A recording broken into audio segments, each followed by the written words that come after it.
ഹരേ കൃഷ്ണ കൃഷ്ണ കൃഷ്ണ ഹരേ ഹരേ ഹരേ രാമ രാമ ഹരേ ഹരേ ഹരേ കൃഷ്ണ കൃഷ്ണ കൃഷ്ണ കൃഷ്ണ ഹരേ ഹരേ ഹരേ രാമ രാമ രാമ ഹരേ ഹരേ ഹരേ കൃഷ്ണ കൃഷ്ണ കൃഷ്ണ കൃഷ്ണ ഹരേ ഹരേ ഹരേ രാമ രാമ രാമ ഹരേ ഹരേ ഹരേ കൃഷ്ണ കൃഷ്ണ കൃഷ്ണ കൃഷ്ണ ഹരേ ഹരേ ഹരേ രാമ രാമ ഹരേ ഹരേ ഹരേ കൃഷ്ണ കൃഷ്ണ കൃഷ്ണ കൃഷ്ണ ഹരേ ഹരേ ഹരേ രാമ രാമ രാമ ഹരേ ഹരേ ഹരേ കൃഷ്ണ കൃഷ്ണ കൃഷ്ണ കൃഷ്ണ ഹരേ ഹരേ ഹരേ രാമ രാമ ഹരേ ഹരേ ഹരേ കൃഷ്ണ കൃഷ്ണ കൃഷ്ണ ഹരേ ഹരേ ഹരേ രാമ രാമ രാമ ഹരേ ഹരേ ഹരേ കൃഷ്ണ കൃഷ്ണ കൃഷ്ണ കൃഷ്ണ ഹരേ ഹരേ ഹരേ രാമ രാമ രാമ ഹരേ ഹരേ ഹരേ കൃഷ്ണ കൃഷ്ണ കൃഷ്ണ കൃഷ്ണ ഹരേ ഹരേ ഹരേ രാമ രാമ രാമ ഹരേ ഹരേ ഹരേ കൃഷ്ണ കൃഷ്ണ കൃഷ്ണ കൃഷ്ണ ഹരേ ഹരേ ഹരേ രാമ രാമ രാമ ഹരേ ഹരേ ഹരേ കൃഷ്ണ കൃഷ്ണ കൃഷ്ണ കൃഷ്ണ ഹരേ ഹരേ ഹരേ രാമ രാമ രാമ ഹരേ ഹരേ ഹരേ കൃഷ്ണ കൃഷ്ണ കൃഷ്ണ കൃഷ്ണ ഹരേ ഹരേ ഹരേ രാമ രാമ രാമ ഹരേ ഹരേ ഹരേ കൃഷ്ണ കൃഷ്ണ കൃഷ്ണ കൃഷ്ണ ഹരേ ഹരേ ഹരേ രാമ രാമ ഹരേ ഹരേ ഹരേ हरे कृष्णा हरे जी हरे कृष्णा माता प्रणाम। हरे कृष्णा प्रणाम। हरे कृष्णा प्रणाम। हरे कृष्ण माता जी प्रणाम माता जी। जीवितं येन तस्मै श्री गुरवे नमः।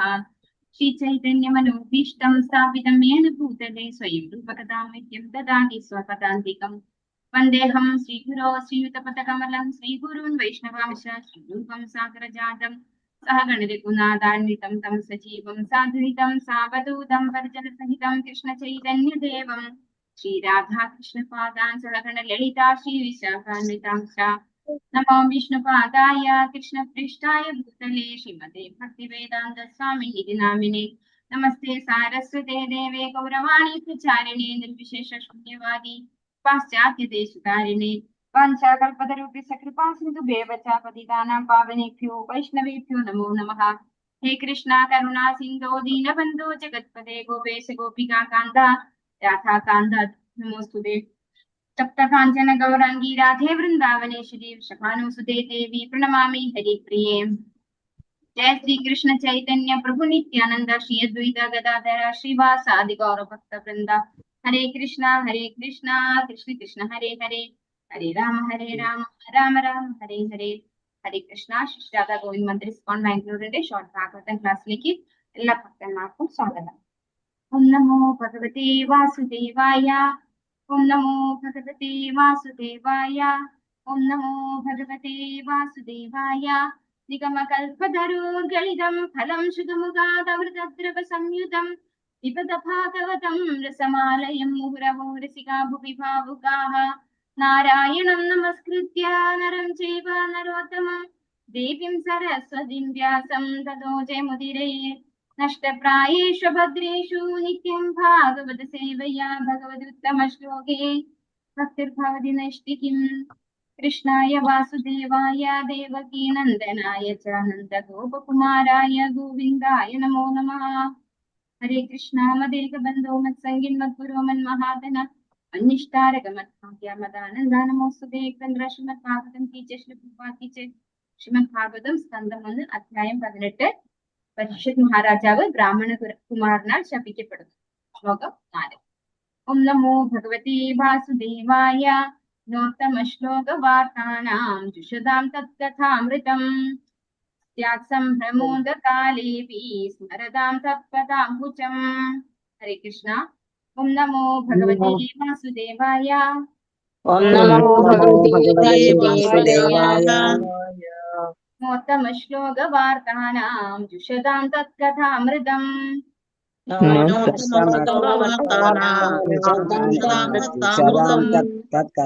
സ്യാത് സംഭ്രമോദകാലേപി സ്മരതാം തത്പദാംബുജം.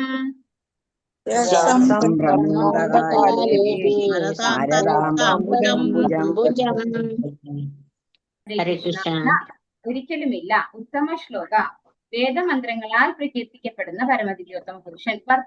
വാർത്താന അവയിൽ ജീവിക്കുന്നവരെ കുറിച്ച് ജുഷതാം അതിൽ വ്യാപൃതരായിരിക്കുന്നവരെ അദ്ദേഹത്തിന്റെ കഥ അമൃതം അദ്ദേഹത്തെ സംബന്ധിച്ച അതീന്ദ്രിയ വിഷയങ്ങൾ സ്യാത് അത് അപ്രകാരം സംഭവിക്കുന്നു. സംഭ്രമ സംഭ്രമത്തിലാകുക, അന്ത അവസാനം, കാലേ കാലഘട്ടത്തിൽ, അപി ഉസ്മരത സ്മരിക്കുന്നു, തത് അദ്ദേഹത്തിന്റെ പാദാംബുജം ഭാവാർത്ഥം ഭക്തി വേദാന്ത സംശ്ലേഷ പ്രപാദിച്ച്. ഇത് ഇപ്രകാരം എന്തെന്നാൽ ആരെയാണോ വേദഗ്രന്ഥങ്ങളിലെ ശ്രേഷ്ഠമായ ശ്ലോകങ്ങളാൽ വേദമന്ത്രങ്ങളാൽ പ്രകീർത്തിക്കുന്നത് ആ പരമദിവ്യോത്തമ പുരുഷൻ ഭഗവാന്റെ സർവാതിശയവും ആത്മജ്ഞാനപരവും അതീന്ദ്രിയവുമായ വിഷയങ്ങളിൽ ആരൊക്കെ സ്വജീവിതം സമർപ്പിക്കുന്നുവോ, ആരൊക്കെ ഭഗവാന്റെ പാതാരവിന്ദങ്ങളെ സ്മരിക്കുന്നതിൽ സദാ വ്യാപൃതരായിരിക്കുന്നുവോ, അവരൊക്കെ ജീവിതത്തിന്റെ അന്ത്യ നിമിഷങ്ങളിൽ സംഭ്രമത്തിലകപ്പെട്ട് ആപത്ത് ക്ഷണിച്ചു വരുത്തുകയില്ല. അപ്പൊ ഇവിടെ സന്ദർഭം സൂത ഗോസ്വാമി ശൗനകാദി മഹർഷിമാരോട് പറഞ്ഞു കൊടുക്കാണ് അല്ലെ. പരീക്ഷിത് മഹാരാജാവിന്റെ ജന്മത്തെ കുറിച്ച് പറഞ്ഞു കൊടുത്തു, അദ്ദേഹത്തിന്റെ കർത്തവ്യങ്ങളെ കുറിച്ച് പറഞ്ഞു കൊടുത്തു. ഇനിയിപ്പോ അദ്ദേഹത്തിന്റെ മരണത്തെ കുറിച്ച് പറയാണ് അല്ലെ. ഏത് ഭഗവാനാണോ ആ പരീക്ഷിത് മഹാരാജാവിനെ ഭ്രൂണാവസ്ഥയിൽ നിന്ന് രക്ഷിച്ചെടുത്തത്, ആ ഭഗവാന്റെ നിശ്ചയമില്ലാതെ എന്ത് സംഭവിക്കില്ല, പരീക്ഷിത് മഹാരാജാവിന്റെ മരണവും സംഭവിക്കില്ല അല്ലെ. ആ ഒരു സിറ്റുവേഷനെ പരീക്ഷിത് മഹാരാജാവ് എങ്ങനെയാണ് ഹാൻഡിൽ ചെയ്തത് എന്നുള്ളതാണ് ഇവിടെ നമുക്ക് മനസ്സിലാക്കി തരുന്നത്. ഇത് അപ്പോ പരീക്ഷിത് മഹാരാജാവ് എന്ന് പറയുന്നത് ഭഗവാനെ ആശ്രയിച്ചിട്ടുള്ള ഭഗവാന്റെ ഒരു ശുദ്ധ ഭക്തനാണ്. പരിപൂർണമായിട്ട് ഭഗവാന് സമർപ്പിതനാണ് ആര്, പരീക്ഷിത് മഹാരാജാവ്. ആ വ്യക്തിയുടെ ജീവിതത്തില് എന്തൊക്കെ സംഭവിച്ചാലും അതൊക്കെ എന്താണ് വിചാരിക്കുക, ഒരു ഭക്തൻ ഭഗവാന്റെ ഇച്ഛപ്രകാരമാണ് അല്ലെ, ഭഗവാന്റെ അനുഗ്രഹമാണത് എന്നായിട്ടാണ് ഭഗവാന്റെ ഭക്തന്മാര് കണക്കാക്കുക. അപ്പൊ അതാണ് ഇവിടെ പറയുന്നത്. ഇത് ഇപ്രകാരം എന്തെന്നാൽ ആരെയാണോ വേദഗ്രന്ഥങ്ങളിലെ ശ്രേഷ്ഠമായ ശ്ലോകങ്ങളാൽ, അതായത് ഉത്തമ ശ്ലോക എന്ന് ഭഗവാൻ ഒരു പേരുണ്ട്. ഭഗവാനെ വർണ്ണിക്കാൻ ഉപയോഗിക്കുന്ന ഒരു പേരാണ് ഉത്തമ ശ്ലോക എന്നുള്ളത്. അതാണ് ഇവിടെ പറയുന്നത്. ആരെയാണോ വേദഗ്രന്ഥങ്ങളിലെ ശ്രേഷ്ഠമായ ശ്ലോകങ്ങളാൽ പ്രകീർത്തിക്കുന്നത്, ഭഗവാനെ മാത്രമാണ് എല്ലാ വേദഗ്രന്ഥങ്ങളും പ്രകീർത്തിക്കുന്നത്. ആ ഭഗവാന്റെ സർവാതിശയവും ആത്മജ്ഞാനപരവും അതീന്ദ്രിയവുമായ വിഷയങ്ങൾ ആരൊക്കെ സ്വജീവിതം സമർപ്പിക്കുന്നു, ഭഗവാനെ സ്മരിക്കുക, ഭഗവാനെ നമസ്കരിക്കുക, ഭഗവാനെ എന്താ പറയാ, ഭഗവാനെ സ്വയം സമർപ്പിതമാവുക, എല്ലാ ഭഗവാനെ കുറിച്ച് കേൾക്കുക, ഭഗവാനെ കുറിച്ച് പറയുക എല്ലാവരോടും, ഇതൊക്കെ ആരാണോ ചെയ്യുന്നത്, അതിനൊക്കെ വേണ്ടി ആരാണോ സ്വന്തം ജീവിതം സമർപ്പിക്കുന്നത്, അവരൊക്കെ ഭഗവാന്റെ പാതാരവിന്ദങ്ങളെ സ്മരിക്കുന്നതിൽ സദാ വ്യാപൃതരായിരിക്കുന്നുവോ, ആരാണോ എപ്പോഴും ഭഗവാനെ സ്മരിച്ചുകൊണ്ടിരിക്കുന്നത്, അവരൊക്കെ ജീവിതത്തിന്റെ അന്ത്യനിമിഷങ്ങളിൽ സംഭ്രമത്തിലകപ്പെട്ട് ആപത്ത് ക്ഷണിച്ചു വരുത്തുകയില്ല. അപ്പൊ ആ അവസാന സമയത്ത് അല്ലെ, മരണം, അതാണ് നമ്മുടെ ഫൈനൽ എക്സാം എന്ന് പറയുന്നത്. ആ സമയത്ത് ഭഗവാനെ ഓർക്കുക എന്നുള്ളതാണ് നമുക്ക് ഫുൾ മാർക്ക് കിട്ടുന്നത് അല്ലെ, റാങ്ക് ഹോൾഡർ ആക്കുന്നത് നമ്മളെ. ആ പരീക്ഷയിലാണ് നമ്മൾ ജയിക്കേണ്ടത്. ആ സമയത്ത് ഭഗവാന്റെ ഭക്തന്മാര്, ഭഗവാനെ സ്മരിക്കുന്ന, സദാ ഭഗവാനെ സ്മരിക്കുന്ന, ഭഗവാനെ കീർത്തിക്കുന്ന ഭഗവാന്റെ ശുദ്ധ ഭക്തന്മാര് ഒരിക്കലും ആപത്ത് ക്ഷണിച്ചു വരത്തില്ല. അപ്പൊ അവർക്കൊരു വിഷമം ഉണ്ടാവില്ല, സംഭ്രമത്തിലായിക്കൊണ്ട് ഒരു ആപത്ത് വിളിച്ചു വരുത്തില്ല എന്നാണ് പറയുന്നത്. ഭാവാർത്ഥം ഇസി ഭക്തി വേദാന്ത സംശ്ലേഷ പ്രപാദിച്ച്. ജീവിതാന്ത്യവേളയിൽ ഭഗവാന്റെ അതീന്ദ്രിയ ഗുണസ്മരണത്തിലൂടെയാണ് ഒരുവൻ ജീവിതത്തിന്റെ പരമപരിപൂർണത പ്രാപ്തമാക്കുന്നത്. ശുകദേവ ഗോസ്വാമിയെ പോലുള്ള മുക്താത്മാക്കൾ അല്ലെങ്കിൽ ആ ഗുരുശിഷ്യ പരമ്പരയിൽപ്പെട്ട മഹാത്മാക്കൾ വേദമന്ത്രങ്ങളിലൂടെ ഭഗവത് ഗുണങ്ങളെ പ്രകീർത്തിക്കുന്നത് അഥവാ ആലപിക്കുന്നത് ശ്രവിച്ച് ഭഗവാന്റെ യഥാർത്ഥ അതീന്ദ്രിയ ഗുണങ്ങളെ അഭ്യസിക്കുന്നതിലൂടെയാണ് ഒരു ജീവിതത്തിന്റെ ഈ പരമപരിപൂർണത സാധ്യമാകുന്നത്. അപ്പോൾ ജീവിതത്തിന്റെ പരമപരിപൂർണത എന്ന് പറയുന്നത് എന്താണ്?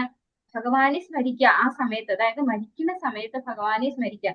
നമ്മുടെ സ്വന്തം ഇവിടെ ചുറ്റിലും കാണുന്ന, സമൂഹത്തിൽ കാണുന്ന ഒരു രീതി എങ്ങനെയാണ്?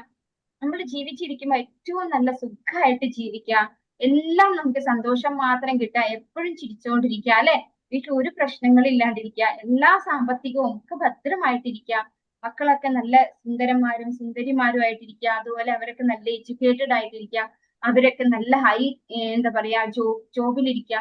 ഇങ്ങനെയുള്ളവരാണ് ജീവിതത്തിന്റെ പരിപൂർണത നേടിയവര് എന്നാണ് നമ്മളെ ഒരു സ്വാഭാവികമായിട്ടുള്ള ഒരു എന്താ പറയാ അഭക്തരായിട്ടുള്ള നമ്മുടെ സമൂഹത്തിന്റെ ഒരു ചിന്താഗതി എന്ന് പറയുന്നത് ഇതൊക്കെയാണ് അല്ലെ.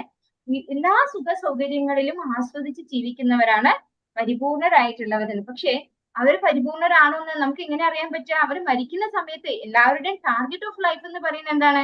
എല്ലാവർക്കും മരിക്കണം അല്ലെ. എത്ര സുഖമുള്ള ആളായാലും അവർക്ക് ഒരു ദിവസം മരിച്ചേ പറ്റൂ. ആ മരിക്കുന്ന സമയത്ത് ഭഗവാനെ ഓർക്കാൻ അവർക്ക് സാധിച്ചിട്ടുണ്ടോ? ഇല്ലെങ്കിൽ എന്താണ് അവരുടെ ജീവിതം? അവർ എത്ര തന്നെ സുഖിച്ച് ജീവിച്ചോട്ടെ, അവർക്ക് എല്ലാം പോസിറ്റീവ് ആയിക്കോട്ടെ കിട്ടുന്നത്, അവർ എന്നും സന്തോഷത്തോടെ ഇരുന്ന് എല്ലാവർക്കും സന്തോഷം കൊടുക്കുന്ന ആളാണെങ്കിലും ആ വ്യക്തി പരാജയമാണ്. എന്തുകൊണ്ട്? ഭഗവാനെ സ്മരിക്കാൻ സാധിച്ചിട്ടില്ലെങ്കിൽ. അപ്പോ എല്ലാവരുടെയും ജീവിതത്തിന്റെ പരിപൂർണത എന്ന് പറയുന്നത് മരണസമയത്ത് ഭഗവാനെ സ്മരിക്കുക എന്നുള്ളതാണ്. അത് എങ്ങനെയാ സാധ്യമാകുക? അതാണ് ഇവിടെ പറയുന്നത്.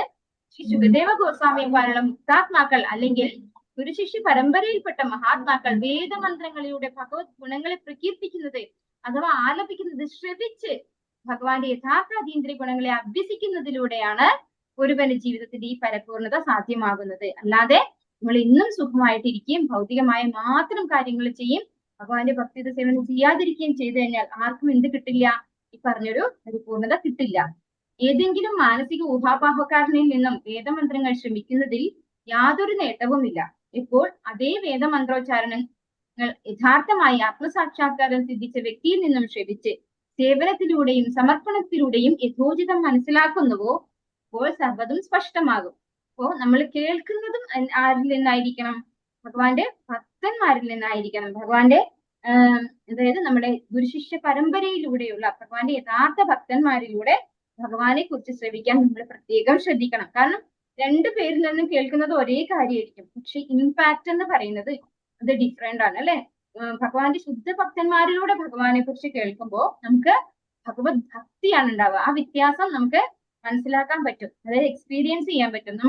പലപ്പോഴും നമ്മളിൽ പലരും പലയിടത്തുനിന്നും നമ്മളൊക്കെ എന്തുണ്ടാവും, ഭാഗവതമൊക്കെ ശ്രമിച്ചിട്ടുണ്ടാവാം. പക്ഷെ ഇസ്കോണിലൂടെ അതായത് ശ്രീ പ്രഭുപാദരുടെ ഭാഗവതത്തിന്റെ കൂടെ പോകുമ്പോഴായിരിക്കും സ്വാഭാവികമായിട്ടും നമ്മുടെ ഉള്ളിൽ ഭക്തി എന്ന് പറയുന്ന ഒരു എന്താ പറയാ അതീന്ദ്രിയമായിട്ടുള്ള ഒരു സുഖം അല്ലെ, ഒരു ആനന്ദം അത് നമുക്ക് അനുഭവിച്ചിട്ടുണ്ടാവാം നമ്മൾ ഈ ഒരു ശ്രീ പ്രഭുപാദരുടെ ഭാഗവതത്തിലൂടെ തന്നെ ആയിരിക്കും. കാരണം ഭഗവാനെ സംബന്ധിച്ചതാണെങ്കിലും നമുക്ക് എന്ത് കിട്ടില്ല? ഭഗവാനെ കുറിച്ച് ആ യഥാർത്ഥനാണ് നമുക്ക് മനസ്സിലാക്കണമെങ്കിൽ ശരിയായ ആത്മീയ ആചാര്യനിലൂടെ അല്ലെങ്കിൽ ശരിയായ ഗുരുശിഷ്യ പരമ്പരയിലൂടെ നമ്മളെ ശ്രവിക്കണം. വ്യക്തിയിൽ നിന്നും ശ്രവിച്ച് സേവനത്തിലൂടെയും സമർപ്പണത്തിലൂടെയും യഥോചിതം മനസ്സിലാക്കുന്നുവോ അപ്പോൾ സർവ്വതും സ്പഷ്ടമാകും. ഇപ്പോഴും മാത്രമാണ് ഭഗവാനെ മനസ്സിലാക്കാൻ സാധിക്കുക. പ്രകാരം വിനയാന്വിതനായ ശിഷ്യന് അതീന്ദ്രിയമായി ജീവിക്കാൻ കഴിയുമെന്ന് മാത്രമല്ല ജീവിത അന്ത്യം വരെ അങ്ങനെ തന്നെ തുടരുകയും ചെയ്യാം. പ്രായാധിക്യം മൂലം ശരീരത്തിൽ കോശസ്ഥലങ്ങൾക്ക് താളം തെറ്റുമ്പോൾ ഓർമ്മശക്തിക്ക് കോട്ടം സംഭവിക്കുന്നു. അപ്പോൾ ശാസ്ത്രീയമായ സംവിധാനത്തിലൂടെ അഥവാ ശാസ്ത്രീയമായ സംയോജനത്തിലൂടെ ജീവിത അന്ത്യ നിമിഷത്തിൽ ഭഗവാനെ സ്മരിക്കുവാൻ ഒരുവന് കഴിയുമാറാകുന്നു. ഒരു സാധാരണ മനുഷ്യനെ സംബന്ധിച്ചിടത്തോളം മരണസമയത്ത് കാര്യങ്ങൾ അതേപടി സ്മരിക്കുക എന്നത് അത്യന്തം വിഷമകരമാണ്. എന്നാൽ ഭഗവാന്റെയും അദ്ദേഹത്തിന്റെ ഉത്തമ വിശ്വാസയോഗ്യരായ ആത്മാർത്ഥ ഭക്തരുടെയും ആത്മീയ ആചാര്യന്മാരുടെയും കൃപയാലും അനുഗ്രഹത്താലും യാതൊരു പ്രയാസവും കൂടാതെ ഒരുവന് ഈ സൗകര്യം ആനുകൂല്യം ലഭിക്കുന്നു. പരീക്ഷിത് മഹാരാജാവിന്റെ കാര്യത്തിൽ ഇത് ഭഗവാന്റെയും ഭക്തന്റെയും ആത്മീയ ആചാര്യന്റെയും കൃപ സാധ്യമാക്കി തീർക്കുമ്പോ അന്ത്യസമയത്ത് നമുക്ക് ഭഗവാനെ സ്മരിക്കാൻ ഏറ്റവും കൂടുതൽ നമ്മളെ ഹെൽപ്പ് ചെയ്യുന്നത് എന്താണ്? ശരിയായ ഒരു ആധ്യാത്മിക ആചാര്യനിലൂടെ നമ്മള് അതിന്റെ ശിക്ഷണം ലഭിച്ച് നമ്മൾ എന്ത് ചെയ്യണം? പ്രാക്ടീസ് ചെയ്യണം അല്ലെ. സദാ ഭഗവത് സ്മരണയിൽ ജീവിക്കാൻ നമ്മൾ പ്രാക്ടീസ് ചെയ്യണം, നമ്മൾ അപ്ലൈ ചെയ്യണം. നമ്മള് ആ ഒരു ശാസ്ത്രം അല്ലെങ്കിൽ ഭഗവത്ഗീത നമ്മൾ പഠിച്ചു, എങ്ങനെ കർമ്മം ചെയ്യണം, എങ്ങനെ ജീവിക്കണം, എന്താണ് ചെയ്യേണ്ടത് അല്ലെ, എന്തൊക്കെ ഭഗവാന് സമർപ്പിക്കണം, എങ്ങനെയാണ് നമ്മൾ ഒരു ജീവിതം ജീവിക്കേണ്ടതെന്ന് വളരെ ഭംഗിയായിട്ട് ഇതൊരു സിറ്റുവേഷനെ നമ്മൾ എങ്ങനെ ഓവർകം ചെയ്യണം, ഇതൊക്കെ നമുക്ക് ഭഗവത്ഗീതയിലൂടെ ഭഗവാൻ പറഞ്ഞു തരുന്നു. ഇത് ഒരു ചെവിയെ കേട്ട് മറ്റേ ചെവിയെ വിട്ടാൽ മതിയോ? നമ്മള് കുറെ ശ്ലോകങ്ങളും ബൈഹാർട്ട് പഠിച്ച് നമ്മള് വെറുതെ ശ്ലോകം ചൊല്ലിയത് കൊണ്ട് പ്രയോജനമില്ല. നമ്മൾ എന്ത് ചെയ്യണം? നമ്മൾ ലൈഫിൽ അപ്ലൈ ചെയ്യണം അല്ലെ. അങ്ങനെയാണെങ്കിൽ മാത്രമേ എന്ത് സംഭവിക്കുള്ളൂ? നമ്മളിൽ പരിവർത്തനം ഉണ്ടാവുള്ളൂ. അങ്ങനെ അപ്ലൈ ചെയ്യുമ്പോഴാണ് നമുക്ക് ഭഗവാന്റെ നാമത്തോട് രുചി ഉണ്ടാവും, നാമം ജപിക്കാൻ സാധിക്കും, ഭഗവത് കഥാശ്രവണത്തിന് താല്പര്യം ഉണ്ടാവും കാതുകൾക്ക്, മറ്റുള്ള കാര്യങ്ങൾ ശ്രദ്ധിക്കാനോ കേൾക്കാനോ ഉള്ള താല്പര്യം കുറഞ്ഞു വരും അല്ലെ.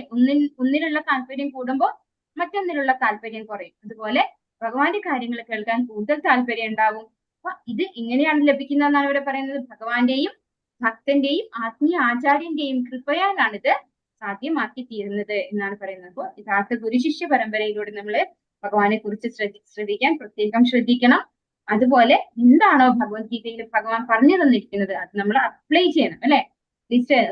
കുറച്ച് ശ്ലോകങ്ങളെങ്കിലും നമുക്ക് അതിനു വേണ്ടി നമ്മൾ എപ്പോഴും പഠിക്കുന്നത് നല്ലതാണ്. പ്രകൃതി ക്രിയമാണാനി ഗുണൈ കർമാണി സർവശഃ ശ്ലോകത്തിലെ നമ്മളല്ല കർത്താവ്, ഭഗവാൻ. അതായത് ഈ ഭൗതിക പ്രകൃതിയിലെ 3 ഗുണങ്ങളാണ് നമ്മളെ കൊണ്ട് കർമ്മം ചെയ്യിക്കുന്നത്. തെറ്റായാലും ശരിയായാലും നല്ല പ്രവൃത്തിയായാലും ഞാൻ ചെയ്തു എന്നുള്ളൊരു ക്രെഡിറ്റും വേണ്ടതില്ല, ഞാൻ ചെയ്തു എന്നുള്ളൊരു ദുഃഖവും വേണ്ടതില്ല. അതുപോലെ എങ്ങനെ കർമ്മം ചെയ്യണം? യജ്ഞാർത്ഥ കർമ്മണോ അന്യത്ര ലോകോയം കർമ്മബന്ധനഃ തദർത്ഥം കർമ്മ കൗന്ദേയ മുക്തസംഘ സമാചര. നമ്മൾ എങ്ങനെ കർമ്മം ചെയ്യണം എന്ന് നമ്മൾ പഠിപ്പിച്ചു തരുന്നു ഈ ശ്ലോകത്തില്.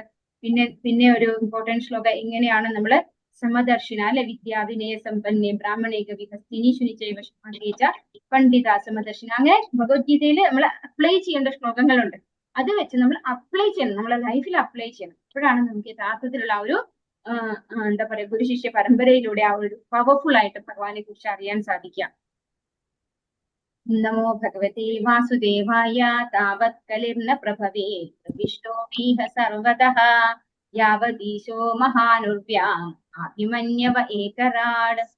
ഹരി കൃഷ്ണ. ഓം നമോ ഭഗവതേ വാസുദേവായ താവത് കലിർന പ്രഭവേ പ്രവിഷ്ടോപീഹ സർവതഃ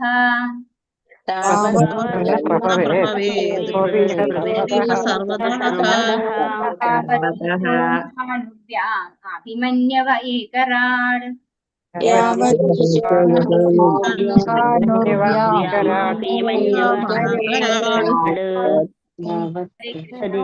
ദീർഘകാലം കലിഹി കലിസത്വം ന കഴിഞ്ഞില്ല പ്രഭവേ പുഷ്ടിപ്പെടുത്താം. പ്രവിഷ്ട നുഴഞ്ഞുകയറി അഭി എന്നിരുന്നാലും ഇഹ ഇവിടെ സർവതഃ സർവയിടങ്ങളിലും യാവത് അത്രയും കാലം ഈശഃ ഭഗവാൻ മഹാൻ ശ്രേഷ്ഠം ഉർവ്യാം അതിശക്തനായ അഭിമന്യുവിന്റെ പുത്രൻ ഏകരാട് ഏകസമ്രാട്ട്. വർത്തനം ഭാരതമേസി ഭക്തി വേദാന്ത സംശ്ല പ്രഭാത് ശ്രേഷ്ഠനും അതിശക്തനുമായ അഭിമന്യു പുത്രൻ ഭൂമിയിൽ ചക്രവർത്തിയായി വാണരുളുന്ന കാലത്തോളം കലിസത്വത്തിന് ഭൂമിയിൽ തഴച്ചു വളരുവാൻ സാധ്യമല്ല. അപ്പോ ചക്രവർത്തിയായിട്ട് അഭിമന്യു പുത്രനായിട്ടുള്ള പരീക്ഷിത് മഹാരാജാവ് ഉള്ളിടത്തോളം കാലം കലി ഇവിടെ ഇരിക്കില്ല. കാരണം എല്ലാവരും ഭക്തിയുത സേവനത്തിൽ എൻഗേജ് ആക്കി 4 യമനിയമങ്ങള് കൃത്യമായി പാലിച്ചുകൊണ്ടാണ് പരീക്ഷിത് മഹാരാജാവ് തന്റെ പ്രജകളെയൊക്കെ മുന്നോട്ട് കൊണ്ടുപോകുന്നത്. ഭാരതമേസി ഭക്തി വേദാന്ത സംരക്ഷണത്തെ വർദ്ധിച്ച് നാം നേരത്തെ വിശദമാക്കിയതുപോലെ കലിസത്വം വളരെ മുമ്പ് തന്നെ ഭൂമിയുടെ അധികാര പരിധിയിൽ നുഴഞ്ഞു കയറി കഴിഞ്ഞിരുന്നു. മാത്രവുമല്ല ലോകം മുഴുവൻ പടർന്നു പന്തലിക്കാൻ അഥവാ തന്റെ സ്വാധീനം വ്യാപിപ്പിക്കാൻ അവൻ ഒരവസരത്തിന് കാത്തു നിൽക്കുകയായിരുന്നു. എന്നാൽ പരീക്ഷിത് മഹാരാജാവിന്റെ സാന്നിധ്യത്തിൽ തൃപ്തികരമാംവിധം പ്രവർത്തിക്കുവാൻ അവന് കഴിഞ്ഞില്ല. സദ്ഭരണത്തിന്റെ ശൈലിയാണത്. കലിസത്വത്തെ പോലുള്ള ശക്തികൾ സദാ അവരുടെ ദ്രോഹപരമായ പ്രവൃത്തികൾ പരമാവധി വ്യാപിപ്പിക്കാൻ പരിശ്രമിക്കുന്നു. എന്നാൽ അവയൊക്കെ ഏതു വിധേനയും തടുക്കുക എന്നത് ഒരു ഉത്തമ ഭരണകൂടത്തിന്റെ കർത്തവ്യമാകുന്നു.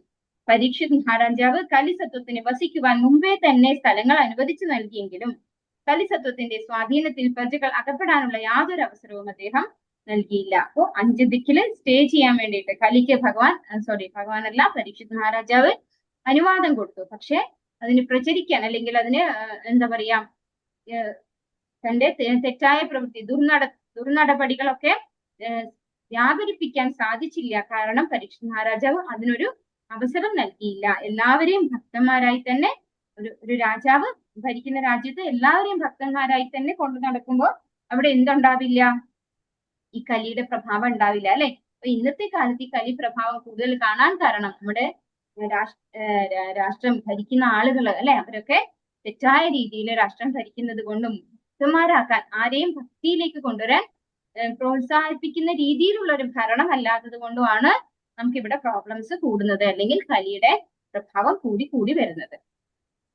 ഓം നമോ ഭഗവതേ വാസുദേവായ യസ്മിന്നഹനിയർഹ്യേവ ഭഗവാനുത്സസർജഗാം തദൈവേഹാനുവൃത്തോസൗ അധർമ്മ പ്രഭവ കലിഹി. ഹരി കൃഷ്ണ. ഓം നമോ ഭഗവതേ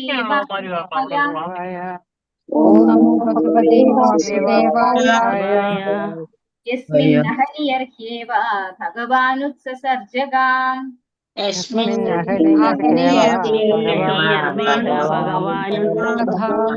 തദൈവേഹാനുവൃത്തോസൗ അധർമ്മ പ്രഭവ കലിഹി.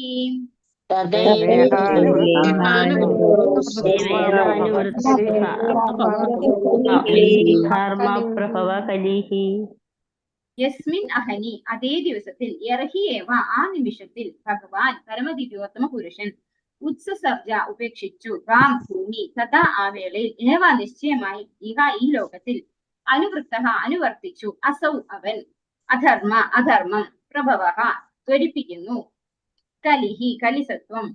ഇവിടെ വായിക്കുമ്പോ അസൗ എന്ന് വായിക്കുന്നുണ്ട്, എല്ലാവരും ശ്രദ്ധിച്ചിട്ടുണ്ടാവും. തദൈവേഹാനുവൃത്തോസൗ എന്നാണ്. സ പ്ലസ് വ എന്നുള്ള ആ ഒരു ഇതാണ് ഇവിടെ ബ്രേക്ക് ചെയ്യുമ്പോൾ. ഇല്ലെങ്കിൽ സാവധർമ്മ എന്ന് ഒന്നിച്ച് വായിക്കേണ്ടി വരും. ഇവിടെ നമുക്ക് കാണാം അസൗ എന്ന് പറഞ്ഞു കഴിഞ്ഞാൽ മീനിങ് അവൻ എന്നാണ്. അപ്പൊ ആ രീതിയിലാണ് സംസ്കൃതത്തിന്റെ ഒരു എന്താ പറയാ കൂട്ടി വായിക്കുന്നതിന്റെ ഒരു ഇതാണത്. വിവർത്തനം ഭാവാർത്ഥം ഭക്തി വേദാന്ത സംശയ പ്രപാദിച്ച് പരമദിവ്യോത്തമ പുരുഷൻ ശ്രീകൃഷ്ണ ഭഗവാൻ ഈ ഭൂമി ഉപേക്ഷിച്ച് യാത്രയായ ആ ദിവസം അടുത്ത ക്ഷണത്തിൽ തന്നെ എല്ലാവിധ അധാർമിക പ്രവർത്തനങ്ങളെയും ത്വരിതപ്പെടുത്തുന്ന കലിസത്വം ഈ പ്രപഞ്ചത്തിൽ ആഗതനായി. ഇപ്പൊ ഭഗവാൻ ഇവിടുന്ന് തിരോഭാവം ചെയ്ത നിമിഷത്തിൽ തന്നെ കലി അതിന്റെ ഫുള്ള് പൊട്ടൻസി ആയിട്ട് ഇവിടെ ഈ പ്രപഞ്ചത്തിൽ ആഗതനായി എന്നാണ് പറയുന്നത്. എല്ലാവരെയും നശിപ്പിക്കാൻ, അല്ലെങ്കിൽ എല്ലാവരെയും അധാർമിക പ്രവർത്തനങ്ങളിലേക്ക് കൊണ്ടുപോകാൻ പാകത്തിന് കലി ഇവിടെ വന്നു. അപ്പൊ ഭഗവാൻ ഇവിടെ നിന്ന് പോയത് എപ്പോഴായിരുന്നു? പരീക്ഷിത് മഹാരാജാവ് രാജാവാകുന്നതിന് മുൻപാണ് ഭഗവാൻ ഇവിടെ നിന്ന് പോയത് അല്ലെ. ഭഗവാൻ പോയതിനു ശേഷമാണ് യുധിഷ്ഠിരൻ പരീക്ഷിത് മഹാരാജാവിനെ ട്രെയിൻ ചെയ്തതും പരീക്ഷിത് മഹാരാജാവിനെ രാജാവാക്കിയതിനു ശേഷം അവിടുന്ന് പോവുകയും ചെയ്തത് അല്ലെ, ഭഗവാന്റെ കൂടെ പോവുകയും ചെയ്തത്. അപ്പോ ആ ഒരു സമയം മുതൽ പരീക്ഷിത് മഹാരാജാവ് രാജാവാകുന്നതിന് മുമ്പ് തന്നെ കലിപ്രഭവൻ അതിന്റെ ഫുൾ പൊട്ടൻസിയിൽ വന്നിട്ടുണ്ട്. ആവർത്തമേസി ഭക്തി വേദാന്ത സംശയ പ്രപാദിച്ചേ പരമദിവ്യോത്തമ പുരുഷനും അദ്ദേഹത്തിന്റെ ദിവ്യനാമങ്ങൾ ഗുണങ്ങൾ മുതലായവയെല്ലാം അനന്യങ്ങളാണ്. പരമദിവ്യോത്തമ പുരുഷന്റെ സാന്നിധ്യം മൂലം കലിസത്വത്തിന് ഭൂമിയുടെ അധികാര അതിർത്തിക്കുള്ളിൽ നുഴഞ്ഞു കയറാൻ കഴിഞ്ഞില്ല. അതുപോലെ പരമദിവ്യോത്തമ പുരുഷന്റെ ദിവ്യനാമങ്ങൾ ഗുണങ്ങൾ മുതലായവയെല്ലാം നിരന്തരം ജപിക്കുന്നതിനുള്ള സംവിധാനം ഉണ്ടാകുന്ന പക്ഷം കലിസത്വത്തിന് പ്രവേശിക്കാനുള്ള ഒരവസരവുമില്ല. അപ്പോ അതാണ് കാരണം. പരീക്ഷിത് മഹാരാജാവ് രാജ്യഭാരം ഏറ്റെടുക്കുന്നതിന് മുമ്പേ കലിസത്വം ഇവിടെ ഉണ്ടെങ്കിലും എന്തുകൊണ്ടാണ് അതിന് നുഴഞ്ഞു കയറാൻ പറ്റാതിരുന്നത്? നുഴഞ്ഞു കയറിയല്ലേ, പക്ഷെ അതിന് അത്രയും ഒന്നും ബാധിക്കാൻ സാധിച്ചില്ല. പരീക്ഷിത് മഹാരാജാവ് രാജാവായിരുന്ന കാലത്ത് എന്തുകൊണ്ടാണെന്ന് വെച്ചാൽ ഭഗവാനും ഭഗവാന്റെ നാമവും ഒരു വ്യത്യാസവും ഇല്ല അല്ലെ. ഭഗവാന്റെ അത്ര തന്നെ അതീന്ദ്രിയമാണ് ഭഗവാന്റെ തിരുനാമം. അപ്പൊ പരീക്ഷിത് മഹാരാജാവ് ഇവിടെ ഉള്ളപ്പോ എല്ലാവരെയും ഭക്തി ചെയ്യാൻ അനുകൂലമായിട്ടുള്ള ഒരു സാഹചര്യം ഉണ്ടാക്കി കൊടുത്തിരുന്നു. അത് പരീക്ഷിത് മഹാരാജാവ് എൻഷുർ ചെയ്തിരുന്നു അല്ലെ. എല്ലാവരും ഭഗവാന്റെ ഭക്തി സേവനത്തിൽ ഏർപ്പെടുന്നുണ്ട് എന്നുള്ളത് എൻഷുർ ചെയ്യുന്ന ഒരു രാജാവായിരുന്നു പരീക്ഷിത് മഹാരാജാവ്. അതുകൊണ്ടാണ് അവിടെ അത്രയും പ്രഭാവം ഇല്ലാതിരുന്നത്. ഇന്ന് കാലത്ത് അതില്ല അല്ലെ. ഇന്ന് കാലത്ത് വേണമെങ്കിൽ നാമം ജപിച്ചാൽ മതി, അത് തന്നെ വളരെ ബുദ്ധിമുട്ടിയാണ് ആളുകൾ നാമം ജപിക്കുന്നത്. അപ്പൊ എല്ലായിടത്തും ഭഗവാന്റെ തിരുനാമം ജപിക്കുന്നുണ്ടെങ്കിൽ ഇവിടെ കലിയുടെ പ്രഭാവം കുറയും, ഒട്ടും തന്നെ ഉണ്ടാവില്ല. ലോകത്തിൽ നിന്നും കലിസത്വത്തെ തുരത്തി ഓടിക്കാനുള്ള ഉപായമാണത്. പരിഷ്കൃത മാനവ സമൂഹത്തിൽ ഭൗതിക ശാസ്ത്രത്തിന് അത്ഭുതകരമായ പുരോഗതി ഉണ്ടായിട്ടുണ്ട്. ശബ്ദ തരംഗങ്ങളെ അന്തരീക്ഷത്തിലൂടെ പ്രസരണം ചെയ്യുന്നതിന് അവർ റേഡിയോ കണ്ടുപിടിച്ചിട്ടുണ്ട്. ആകയാൽ ഇന്ദ്രിയാസ്വാദനത്തിനായി കുറെ ശബ്ദ തരംഗങ്ങൾ പ്രക്ഷേപണം ചെയ്യുന്നതിന് പകരം ഭഗവത്ഗീതയിലും ശ്രീമദ് ഭാഗവതത്തിലും പ്രതിപാദിച്ചിരിക്കുന്ന ആധികാരികമായ ഭഗവാന്റെ ദിവ്യനാമരൂപ മഹാത്മ്യങ്ങളെയും പ്രവർത്തനങ്ങളെയും പ്രതിധ്വനിപ്പിക്കുന്ന അതീന്ദ്രിയ ശബ്ദത്തെ പ്രക്ഷേപണം ചെയ്യുന്നതിൽ ഭരണകൂടങ്ങൾ വേണ്ട സംവിധാനം ഒരുക്കുന്ന പക്ഷം അനുകൂലമായ ഒരവസ്ഥ സൃഷ്ടിക്കപ്പെടുമെന്ന് മാത്രമല്ല, ലോകത്തിൽ ധർമാനുശാസനങ്ങൾ പുനഃസ്ഥാപിക്കപ്പെടുകയും ചെയ്യുന്നു. പ്രകാരം ലോകത്തു നിന്നും അഴിമതി തുടച്ചു നീക്കാൻ വ്യഗ്രരായ ഭരണാധികാരികൾ വിജയികളായി തീരും. ഭഗവത് സേവനത്തിനായി വിനിയോഗിക്കുന്ന പക്ഷം ഒന്നും തന്നെ മോശപ്പെട്ടതല്ല. അപ്പൊ ഇവിടെ പറഞ്ഞിട്ട് എന്താണ് പറയുന്നത്? ഫൽഗു വൈരാഗ്യം വേണ്ട അല്ലെ, യുക്ത വൈരാഗ്യം മതി എന്നാണ് പറയുന്നത്. അതായത് ഇന്ന് കാലത്ത് ഒരുപാട് അഡ്വാൻസ്ഡ് ആയിട്ടുണ്ട് അല്ലെ, എല്ലാ കാര്യങ്ങളും അഡ്വാൻസ്ഡ് ആണ്. ഇപ്പൊ TV ആവട്ടെ റേഡിയോ ആവട്ടെ ഒക്കെ അവൈലബിൾ ആണ്. പക്ഷെ ഇതിലൊക്കെ ഇന്ദ്രിയ സംതൃപ്തിക്ക് വേണ്ടുന്ന കാര്യങ്ങൾ മാത്രമേ കിട്ടുന്നുള്ളൂ. എന്നാൽ അതേസമയം ഭഗവാനെ പ്രകീർത്തിക്കാനും ഭഗവാന്റെ തിരുനാമം എല്ലാവർക്കും കൊടുക്കാനും ഉള്ള ഒരു ഓപ്പർച്യൂണിറ്റിയാണ് അതിലൂടെ കൊടുക്കുന്നതെങ്കിൽ എന്ത് പ്രോബ്ലം ഉണ്ടാവില്ല? ഈ പറഞ്ഞ കലിക്ക് പ്രസരിക്കാൻ സാധിക്കില്ല അല്ലെ, ഫുൾ പൊട്ടൻസിൽ ഇവിടെ വരാൻ സാധിക്കില്ല. അപ്പൊ നമ്മൾ ആ ഒരു ഫെസിലിറ്റി, നമ്മുടെ ഈ എന്താ പറയാ പുരോഗതി നമ്മൾ ഏതിനു വേണ്ടി ഉപയോഗിക്കണം എന്നാണ് ഇവിടെ പറയുന്നത്? ഭഗവാന്റെ സേവനത്തിലായിക്കൊണ്ട് വിനിയോഗിക്കണം. അങ്ങനെയാണെങ്കിൽ എല്ലാം എന്താണ്? എല്ലാം അതീന്ദ്രിയമാണ് അല്ലെ. എത്ര ഭൗതികമായ സാധനങ്ങളും ഇന്ദ്രിയമായിട്ട് മാറും.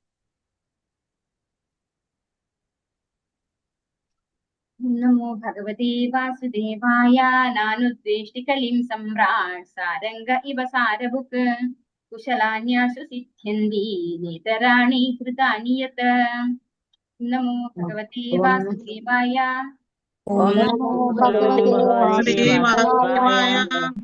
നാനുദ്വേഷ്ടി കലിം സമ്രാട് സാരംഗ ഇവ സാരഭുക്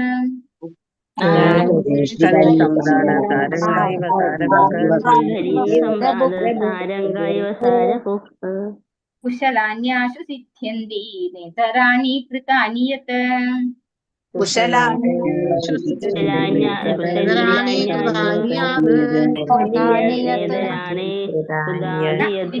ഹരേ കൃഷ്ണ. അനുദ്വേഷ്ടി അസൂയയുള്ള കലിസത്വത്തിന് സമ്രാട് ചക്രവർത്തി സാരംഗ മധുപന്മാരെ പോലെ പ്രായോഗിക വീക്ഷണ സിദ്ധാന്തി ഇവ പോലെ സാരബുക്ക് സാരാംശം സ്വീകരിക്കുന്നവൻ കുശലാനി ശുഭകരമായ വസ്തുക്കൾ ആസു തൽക്ഷണം സിദ്ധ്യന്തി വിജയിയായി തീരുക ഇല്ല ഇതരാണി മംഗളകരമായവ കൃതാനി അനുഷ്ഠിച്ച ശേഷം യത് അത്രത്തോളം ദർശനം ഭാവാർത്ഥം ഭക്തി വേദാന്ത ശ്ലോകങ്ങൾ വായിച്ചേ. പൂക്കളിലെ അന്തസത്തയായ മകരന്തം മാത്രം നുകരുന്ന മധുപന്മാരെ പോലെ ഒരു യഥാർത്ഥ സിദ്ധാന്തക്കാരനായിരുന്നു പരീക്ഷിത് മഹാരാജാവ്. കലിയുഗത്തിൽ ശുഭകരമായ വസ്തുക്കൾ വളരെ പെട്ടെന്ന് സത്ഫലങ്ങൾ ഉളവാക്കുന്നു. അതേസമയം അശുഭങ്ങളായ കർമ്മങ്ങൾ യഥാർത്ഥമായി നിർവഹിക്കണം എങ്കിൽ മാത്രമേ തദനുസരണമായ ഫലങ്ങൾ അനുഭവത്തിൽ വരികയുള്ളൂ. ആകയാൽ അദ്ദേഹത്തിന് കലിസത്വത്തോട് ഒരിക്കലും ഈർഷ്യയുണ്ടായില്ല. അപ്പോ നമ്മൾ നല്ലത് മാത്രമേ ആക്സെപ്റ്റ് ചെയ്യുള്ളൂ എന്ന് ചിന്തിക്കേണ്ട കാര്യമില്ല. ഇവിടെ പറയുന്ന ഒരു ഉദാഹരണമാണ് പൂക്കളിലെ അന്തസത്തയായ മകരന്തം മാത്രം നുകരുന്ന മധുപന്മാരെ പോലെ യഥാർത്ഥ സിദ്ധാന്തക്കാരനായിരുന്നു പരീക്ഷിത് മഹാരാജാവ്. അതായത് പൂക്കളില് മധു മാത്രമല്ല ഉണ്ടാവുക അല്ലെ, അതില് പൂമ്പൊടി ഉണ്ടാവും, എല്ലാം ഉണ്ടാവും അല്ലെ. അപ്പൊ അതില് തേൻ മാത്രം ആക്സെപ്റ്റ് ചെയ്യുന്നു ആര്? തേനീച്ചാൽ ഒരു യഥാർത്ഥ തരുന്ന മധുപന്മാരെന്നാണ് ഇവിടെ പറയുന്നത്.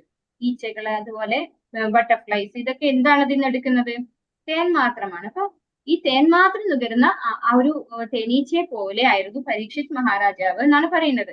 അപ്പോ കലിയുഗത്തിൽ എന്തുണ്ടാവും? ശുഭം ഉണ്ടാവും, അശുഭം ഉണ്ടാവും അല്ലെ. ശുഭകരമായ വസ്തുക്കൾ വളരെ പെട്ടെന്ന് സത്ഫലങ്ങൾ ഉളവാക്കുന്നു.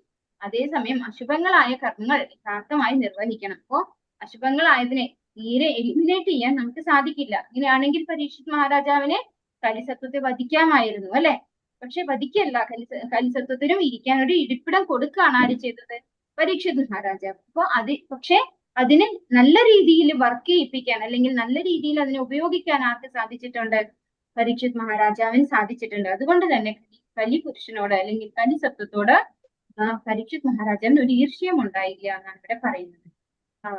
ഭക്തി വേദാന്ത സ്വാമിശ്രീ പ്രഭാതിച്ച് കലിയുഗത്തെ അധപതനോന്മുഖമായ യുഗം അഥവാ കർമ്മഭ്രംശം സംഭവിച്ച യുഗം എന്ന് വിശേഷിപ്പിക്കുന്നു. ഈ അധപതിച്ച യുഗത്തിൽ ജീവാത്മാക്കൾ അവലക്ഷണമായ അവസ്ഥയാകയാൽ പരമപുരുഷൻ അവർക്ക് ചില പ്രത്യേക സൗകര്യങ്ങൾ നൽകിയിട്ടുണ്ട്. ആകയാൽ ഭഗവത് ഇച്ഛയനുസരിച്ച് ഒരു ജീവാത്മാവ് യഥാർത്ഥമായി പാപകർമ്മങ്ങൾ നിർവഹിക്കാത്ത പക്ഷം ആ ജീവാത്മാവ് പാപകർമ്മത്തിന്റെ ഇരയായി തീരുന്നില്ല. മറ്റു യുഗങ്ങളിൽ പാപകർമ്മങ്ങൾ വെറുതെ ചിന്തിക്കുക വഴി മാത്രം ഒരുവൻ ആ പാപത്തിന്റെ ഫലങ്ങൾക്ക് ഇരയായി തീരുമായിരുന്നു. നേരെ മറിച്ച് ഈ യുഗത്തിൽ സത്കർമ്മങ്ങൾ ചിന്തിക്കുക വഴി മാത്രം ഒരു ജീവസത്തയ്ക്ക് സത്കർമ്മ ഫലങ്ങൾ പാരിതോഷികമായി സമ്മാനിക്കപ്പെടുന്നു. ഭഗവത് കൃപയാൽ വിദ്വാനും പണ്ഡിതനും വിവേകിയുമാകയാൽ പരീക്ഷിത് മഹാരാജാവ് കലിസത്വത്തോട് അനാവശ്യമായ ഈർഷ്യ പുലർത്തിയിരുന്നില്ല. ഒരു വളരെ വിശേഷപ്പെട്ട ഒരു കാര്യമാണ് ഇവിടെ പറഞ്ഞിരിക്കുന്നത് അല്ലെ. എന്താണ് ഇവിടെ പറയുന്നത്? കലിയുഗത്തിന്റെ ഒരു പ്രത്യേകതയാണ്. കലിയുഗത്തില് പാപകർമ്മങ്ങൾ ചെയ്താൽ മാത്രമേ നമുക്ക് ഈ പാപത്തിന്റെ റിസൾട്ട് അനുഭവിക്കേണ്ട കാര്യമുള്ളൂ. എന്നാൽ പാപകർമ്മങ്ങളെ കുറിച്ച് ചിന്തിച്ചാല് നമുക്ക് എന്തില്ല, അതിന്റെ പാപത്തിന്റെ തെറ്റ് ചെയ്തതിന്റെ റിസൾട്ട് വരില്ല. പക്ഷെ മറ്റു യുഗങ്ങളിൽ അങ്ങനെയല്ല. നമ്മൾ പാപത്തെ കുറിച്ച് ചിന്തിച്ചാൽ പോലും നമുക്ക് പാപകർമ്മങ്ങൾ അനുഭവിക്കേണ്ടി വരും.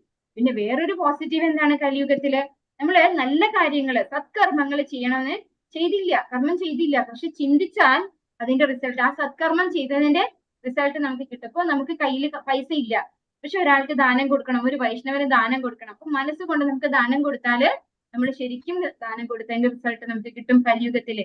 പക്ഷെ മറ്റ് യുഗങ്ങളില് അങ്ങനെ ആയിരുന്നില്ല അല്ലെ. ശരിക്കും ദാനം കൊടുത്താൽ മാത്രമേ അതിന്റെ റിസൾട്ട് കിട്ടുള്ളൂ. എന്നാൽ തെറ്റിന്റെ കാര്യത്തിലാണെങ്കിലോ തെറ്റ് ചിന്തിച്ചാൽ തന്നെ തെറ്റ് ചെയ്തതിന്റെ റിസൾട്ട് വരുമായിരുന്നു. പക്ഷെ ഈ കാലത്തില് തെറ്റ് ചിന്തിച്ചാൽ തെറ്റിന്റെ റിസൾട്ടും ഇല്ല.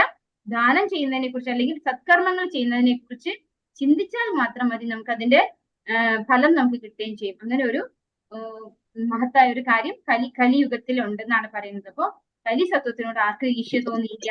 പരീക്ഷിത് മഹാരാജാവിന് ഈർഷ്യ തോന്നിയില്ല. അതിന്റെ പോസിറ്റീവ് എടുത്താൽ മതി നമ്മൾ അല്ലെ. തന്നിമിത്തം കലിക്ക് ഒരു പാപകർമ്മവും ചെയ്യാനുള്ള അവസരം നൽകാൻ അദ്ദേഹം ഉദ്ദേശിച്ചതുമില്ല. അപ്പൊ അതിനെ ഇവിടെ താമസിക്കാൻ സ്ഥലം കൊടുത്തു. പക്ഷെ അതിനെ പ്രസരിക്കാൻ അല്ലെങ്കിൽ അതിനെ ഫുൾ പൊട്ടൻഷ്യലിലേക്ക് വരാൻ ആര് സമ്മതിച്ചില്ല? പരീക്ഷിത് മഹാരാജാവ് സമ്മതിച്ചില്ല. എങ്ങനെയാണ് അതിനെ കൺട്രോൾ ചെയ്തിട്ടല്ല, നമ്മുടെ ജനങ്ങളൊക്കെയും ഭക്തിയിൽ ഇരുന്നുകൊണ്ട് ഇരിക്കുമ്പോൾ, സത്വഗുണത്തിൽ ഇരിക്കുമ്പോൾ കലി അതിന്റെ പ്രഭാവം ചെലുത്തില്ല. കലിയുഗത്തിന്റെ പാപകർമ്മങ്ങളുടെ ഇരകളായി നിബന്ധിക്കുന്നതിൽ നിന്നും അദ്ദേഹം തന്റെ പ്രജകളെ സംരക്ഷിച്ചു. അതേസമയം ചില സ്ഥലങ്ങൾ കലിസത്വത്തിന് വസിക്കുവാൻ അനുവദിച്ചുകൊണ്ട് അദ്ദേഹം കലിയുഗത്തിന് എല്ലാ സൗകര്യങ്ങളും നൽകി. കലിസത്വത്തിന്റെ എല്ലാവിധ നീചകർമ്മങ്ങളും കലിയുഗത്തിൽ ഉണ്ടെങ്കിലും അതിൻ്റെതായ ഒരു മഹത് നേട്ടം അഥവാ മഹത്തായ ആനുകൂല്യമുണ്ടെന്ന് ശ്രീമദ് ഭാഗവതത്തിന്റെ അവസാനം പ്രതിപാദിച്ചിരിക്കുന്നു.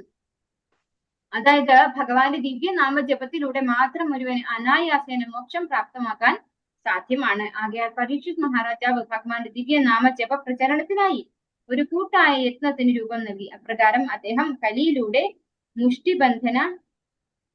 മുഷ്ടിബന്ധനത്തിൽ നിന്നും പ്രജകളെ രക്ഷിച്ചു. ഈ ആനുകൂല്യമുള്ളതാകയാൽ ശ്രേഷ്ഠരായ ഋഷിവര്യന്മാർ പോലും ചിലപ്പോഴൊക്കെ കലിയുഗത്തിന് സർവമംഗളങ്ങളും ആശംസിക്കുന്നു. ശ്രീകൃഷ്ണ ഭഗവാന്റെ കർമ്മങ്ങളെ പ്രഭാഷണം നടത്തുക മുഖേന ഒരുവന് കലിയുഗത്തിന്റെ എല്ലാ കോട്ടങ്ങളിൽ നിന്നും വിമുക്തനാകാം എന്ന് വേദങ്ങളിൽ പോലും പ്രതിപാദിച്ചിരിക്കുന്നു. ശ്രീമദ് ഭാഗവത പാരായണത്തിലൂടെ പരമദിവ്യോത്തമ പുരുഷൻ തൽക്ഷണം ഒരുവന്റെ ഹൃദയത്തിൽ അന്തരംഗത്തിൽ നിവിഷ്ടനായി തീരുന്നുവെന്ന് ശ്രീമദ് ഭാഗവത ആരംഭത്തിൽ തന്നെ പ്രസ്താവിച്ചിരിക്കുന്നു. കലിയുഗത്തിന് കുറെ മഹത്തായ നേട്ടങ്ങളുണ്ട്. പരീക്ഷിത് മഹാരാജാവ് എല്ലാ നേട്ടങ്ങളും ആനുകൂല്യങ്ങളും പരമാവധി പ്രയോജനപ്പെടുത്തി. മാത്രവുമല്ല, അദ്ദേഹം തന്റെ വൈഷ്ണവ നിഷ്ഠയോട് അതീവ നീതി പുലർത്തിക്കൊണ്ട് കലിയുഗത്തിന് ഒരു ദോഷവും ചിന്തിച്ചത് പോലുമില്ല. അപ്പൊ കലിയുഗത്തിന് അതിൻ്റെതായ ഗുണമുണ്ട് അല്ലെ. എന്താണ് ആ ഗുണങ്ങൾ? നമ്മൾ നേരത്തെ പറഞ്ഞു രണ്ട് കാര്യം. ഒന്ന്, തെറ്റിനെ കുറിച്ച് ചിന്തിച്ചാലും തെറ്റിന്റെ റിസൾട്ട് വരില്ല. തെറ്റ് ചെയ്താൽ മാത്രമേ നമുക്ക് അതിന്റെ ഫലങ്ങൾ അനുഭവിക്കേണ്ടതുള്ളൂ. എന്നാൽ നന്മയായിട്ടുള്ള കാര്യങ്ങൾ, സത്കർമ്മങ്ങള് ചിന്തിച്ചാൽ പോലും അതിന്റെ റിസൾട്ട് നമുക്ക് ലഭിക്കുന്നു, അത് ചെയ്തില്ലെങ്കിലും അല്ലെ.